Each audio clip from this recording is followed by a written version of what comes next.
Bom, gente, nos outros vídeos a gente conversou um pouco sobre a curva epidêmica, suas características e por que entender a curva epidêmica é importante para a gente compreender o que se passa do ponto de vista da epidemia e pensar passos futuros e olhar para o impacto do que a gente precisa fazer em termos de contenção e de mitigação do impacto que a epidemia tem. E eu queria agora nesse vídeo também comentar rapidamente sobre o que a gente chama das medidas de afastamento social, de restrição do convívio, em última instância, porque são uma ferramenta, uma estratégia importante do ponto de vista da tentativa que tem que haver de parte das sociedades afetadas numa redução da transmissibilidade, né, da capacidade do vírus encontrar, melhor dizendo, as populações suscetíveis.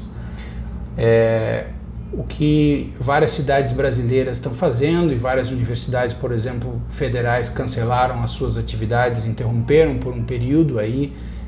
definido por diferentes formas. O que cidades e capitais estão fazendo de cancelar suas atividades escolares e mesmo fechamento de shopping centers, de restaurantes, cancelamento de atividades esportivas, enfim, atividades que envolvam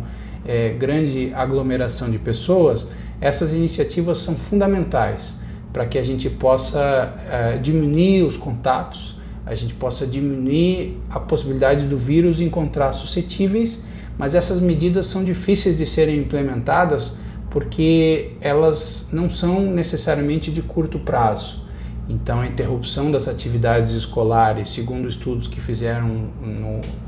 no surto de influenza, e estudos que puderam ser apurados a partir das experiências de países que já vivenciaram o surto de coronavírus, é de que a interrupção de atividades escolares, por exemplo, por um período menor do que 8 semanas, pode não ser suficiente para impactar como uma medida numa localidade, numa região, numa cidade. Além disso, é importante que esse processo seja coordenado, seja porque as escolas precisam parar como um todo e para que também a gente possa evitar que as crianças, por exemplo, sem atividade escolar, acabem participando de agrupamentos, de atividades coletivas na comunidade e, na verdade, a gente só está deslocando o risco de contato com o vírus. Também uma situação de exceção como essa, de interrupção das atividades escolares, também tem um ônus muito importante na população com menor poder aquisitivo, nas classes sociais mais desfavorecidas. Por quê? Porque pode ser um ônus duplo para uma família não ter com quem deixar as crianças, pode ser também um risco das crianças terem que ficar com os avós, e isso acontece com alguma frequência, e aí nós estamos lidando com uma situação em que as crianças são menos vulneráveis ao coronavírus e os idosos são a população definitivamente mais vulnerável ao coronavírus. Então esses aspectos precisam ser um pouco pensados, melhor pensados, no sentido do impacto que vai haver do ponto de vista não só do processo de aprendizado, mas também de alternativas, digamos assim, de medidas socioeconômicas que precisam ser também pensadas para apoiar esse período todo de interrupção das atividades, que vai ter um impacto claro do ponto de vista do pequeno comerciante, do lojista,